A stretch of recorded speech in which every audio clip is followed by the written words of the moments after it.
તો આ તરફ રજૂ થયેલા જે કેન્દ્રીય બજેટ છે તેને એમએસએમઈ સેક્ટરે ઉત્સાહપૂર્વક આવકાર્યું છે। વાપીના ઉદ્યોગકારોએ પોતાની પ્રતિક્રિયા આપી અને કહ્યું કે નાના મધ્યમ કદના ઉદ્યોગો માટે અનેક મહત્વની જોગવાઈઓ આ બજેટમાં કરવામાં આવી છે।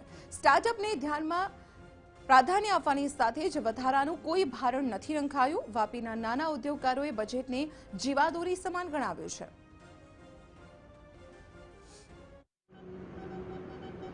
વાપીની વાત કરીએ તો એમએસએમઈ માટે લગભગ 15,700 કરોડની જોગવાઈ કરી છે અને સાથે સાથે સ્ટાર્ટઅપ માટે માર્જિન 25% ઘટાડીને 15% કરેલું છે અને ઇન્સ્યોરન્સમાં જે એફડીઆઈ કહેવાય કે 49%થી વધારીને 74% સુધી કરી છે અને અમે જે માગણી કરેલી એમએસએમઈ ઉદ્યોગો માટે એમએસએમઈ ઉદ્યોગમાં જે સરકાર તરફથી કંઈ મળે અમને તો એ પ્રમાણે આ બજેટ સારું છે અને અમે આ બજેટને FY21ને અમે આવકારીએ છીએ।